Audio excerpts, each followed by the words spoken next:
کہ جدید ٹیکنالوجی میں آپ لوگوں کی ایک دلچسپی ہے اور آپ اس شعبے میں اپنی توانائیاں، اپنی صلاحیتیں استعمال میں لا رہے ہیں، اور یہ بھی آپ کا ہدف ہے کہ ہم ملک کو کچھ دے سکیں، اس کے ریونیو کو بڑھا سکیں، محصولات میں اضافہ کر سکیں۔ لیکن ظاہر ہے کہ مملکتی زندگی میں بنیادی چیز امن و امان ہے اور خوشحال معیشت ہے۔ جب امن و امان کا سوال آتا ہے تو اس سے مقصود تمام تر انسانی حقوق کا تحفظ ہوتا ہے، انسان کی جان کا تحفظ، مال کا تحفظ، عزت و آبرو کا تحفظ، اور یہ ایک ماحول پیدا کرتا ہے بہتر معیشت کے لیے، کاروبار کے لیے، خوشحالی کے لیے۔ بدقسمتی سے ہم اس سے محروم ہوتے چلے جا رہے ہیں۔ ملک بھر میں اضطراب ہے، پرامن شہری اپنے آپ کو غیر محفوظ تصور کر رہے ہیں، کہیں پر مسلح گروپ کام کر رہے ہیں، کہیں پر اسٹریٹ کرائمز بڑھ رہے ہیں، اور اس طرح پورے ملک میں ایک بے چینی کی کیفیت موجود ہے۔ اس ماحول میں اگر آپ کام کر رہے ہیں، محنت کر رہے ہیں اور اپنے شعبے میں آپ ترقی چاہتے ہیں تو یہ آپ کا خلوص ہے، یہ ملک کے ساتھ آپ کا خلوص ہے، یہ جدید ایک سائنس کے ساتھ آپ کا خلوص ہے۔ اور ظاہر ہے کہ ہر چیز ترقی پذیر ہوا کرتی ہے، خاص طور پر جب ہم سائنس کی دنیا میں جاتے ہیں تو ہر زمانے کا سائنس اس کی اپنی ایک تھیوری ہوتی ہے، اور اس زمانے کے جو سائنسدان ہوتے ہیں وہ اپنے مشاہدات کی حد تک دنیا سے اور انسانیت سے بات کرتے ہیں اور اپنی ایجادات پیش کرتے ہیں۔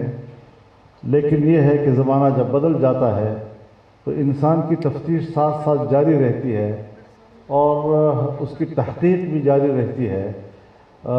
اس میں وقت کے ساتھ ساتھ ترقی آتی ہے، تبدیلی آتی ہے، تو ظاہر ہے کہ ہم ان تبدیلیوں سے اسی وقت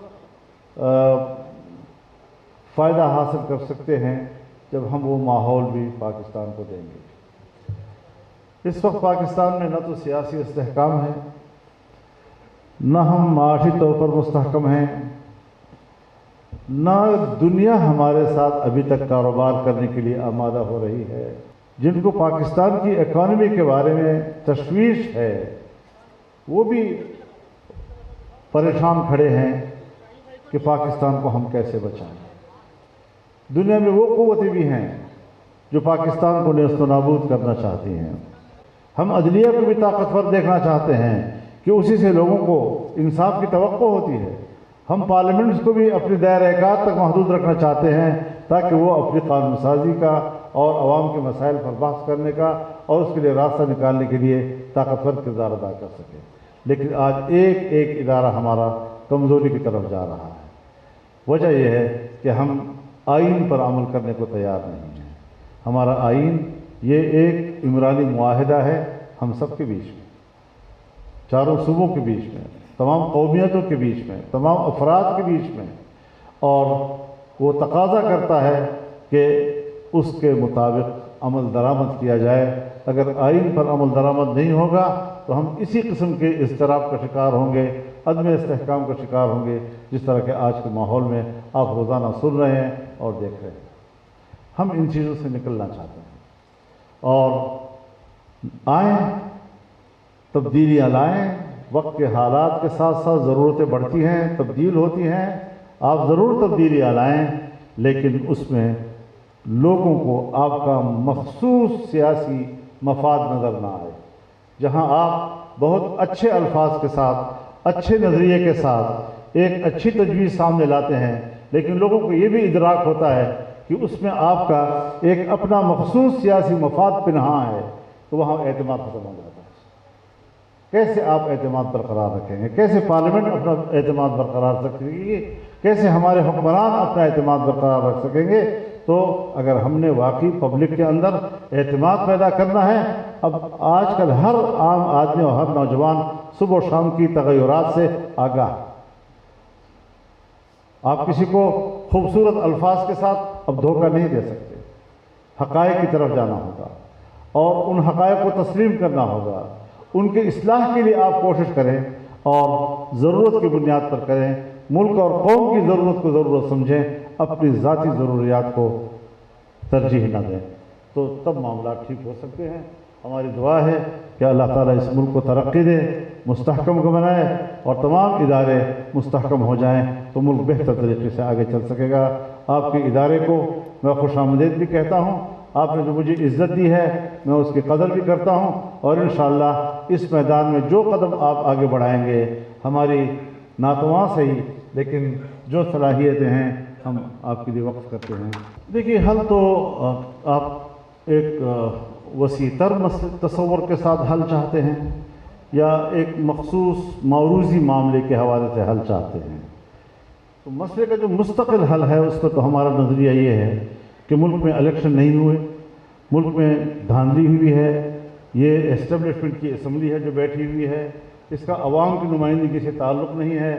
یہی وجہ ہے کہ آج اگر ہم نے ایک موقف اختیار کیا ہے یہ عدلیہ کے حوالے سے، تو میرے سامنے تو کچھ تھوڑا بڑا مسودہ ہے میرے سامنے، اور میں تو مسودے کو سامنے رکھ کر کہتا ہوں کہ یہ مسودہ غلط ہے. پبلک کے پاس تو کوئی ڈاکومنٹ نہیں ہے، عوام کے پاس تو کوئی مسودہ نہیں ہے، پھر عوام کیوں کہہ رہی ہے کہ آپ ان کی بات کو نہیں ماننا؟ مطلب یہ ہے کہ لوگوں کے احساسات جاگتے ہیں، ان پر ریفلیکٹ کرتے ہیں، ان کو احساس ہوتا ہے. اور یہ ظاہر ہے کہ جب تک آپ کے ملک میں منصفانہ الیکشن نہیں ہوں گے، عوام کی رائے سامنے نہیں آئے گی. اب بلوچستان میں حالات خراب ہوئے، پبلک نکلائی، اور کوئی نمائندہ نہیں ہے جو عوام کے سامنے جا سکے، کیونکہ وہ عوام کے نمائندے نہیں ہیں. خدا نہ کرے ہمارے کے پی میں جو حالات خراب ہیں وہاں کوئی نمائندہ نہیں جا سکتا ان کے سامنے. وہ تنظیمیں جاتی ہیں ان کے سامنے کہ جو انتخاب میں حصہ نہیں لیتی، اور لوگ ان کو قبول کرتے ہیں، منتخب لوگوں کو قبول نہیں کر رہے ہیں. تو اس کا معنی یہ ہے کہ وہ عوام بھی سمجھتے ہیں کہ یہ ہمارے نمائندے نہیں ہیں. یہ حکومتیں جو بنی ہیں کیسے بنی ہیں، یہ کہانیاں بھی وقت کے ساتھ ساتھ سامنے آتی رہیں گی، جیسے کہ پچھلی کہانیاں آج کل سامنے آ رہی ہیں. تو ہم یہی چاہتے ہیں کہ معروضی صورت میں تو اگر عدلیہ کو خراب کیا گیا، اس کے اختیارات کو محدود کیا گیا، یا بنیادی انسانی حقوق جس کو آئین تحفظ دیتا ہے اس کا دائرہ تنگ ہو گیا، اور جو استثنائیات ہیں وہ دائرہ وسیع ہو گیا، تو پھر آئین جو ہے وہ بیکار ایک دستاویز کی حیثیت رکھے گا، وہ کوئی مؤثر حیثیت نہیں رکھے گا. تو اس پر ہمارا یہ موقف. جی میں بالکل نہیں، میں اس میں عرض کرنا چاہتا ہوں جی، یہ سب ذمہ داری ریاست کی ہے کہ وہ جرم کو جرم سمجھے، مجرم کو پکڑے، اور قانون و آئین کی روح سے اس کو کیفر کردار تک پہنچائے. جب ریاست اپنی ذمہ داری پوری نہیں کرتی تو پھر یہ ناخوشگوار واقعے پیش آتے ہیں جس کا آپ ذکر کر رہے ہیں. میں کبھی بھی اس قسم کے واقعات کی نہ تائید کر سکتا ہوں، کیونکہ اگر کسی نے جرم کیا ہے تو اس جرم کی سزا کا بھی ایک راستہ ہے، اور ہمیں وہ راستے اپنانے چاہیے. لیکن جب ریاست اپنی ذمہ داری پوری نہیں کرتا تو اس قسم کے واقعات مختلف شکل میں ہوتے ہیں. مذہب کی صورت میں بھی ہوتے ہیں، قومیتوں کی صورت میں بھی ہوتے ہیں، لسانیت کی صورت میں بھی ہوتے ہیں، ڈاکے کی صورت میں بھی ہوتے ہیں، اور اس قسم کے پھر لوگ خود ہی فیصلہ کرتے ہیں کہ کس کو کیسے مارنا ہے، اس سے کتنا ٹیکس لینا ہے، اس کو میں نے کس طریقے سے یرغمال بنانا ہے. یہ ساری چیزیں پھر عام آدمی کے ہاتھ میں آ جاتی ہیں. میں سوچتا ہوں کہ ریاست کو اتنا طاقتور ہونا چاہیے کہ کوئی جرم کرے تو وہاں تک ریاست پہنچے اور اس کو کیفیت اقتدار تک پہنچے۔ پیپلز پارٹی اور ہمارے درمیان یہ بات ہوئی ہے کہ وہ بھی ایک مسودہ تیار کریں گے، ہم بھی ایک مسودہ تیار کریں گے، پھر اس کو شیئر کریں گے، کمپیئر کریں گے اور اس میں اتفاق کی چیزیں نکالنے کی کوشش کریں گے کہ متفقات کیا ہیں۔ تو اس پر کام جاری ہے اور اس میں کوئی جھگڑا نہیں ہے۔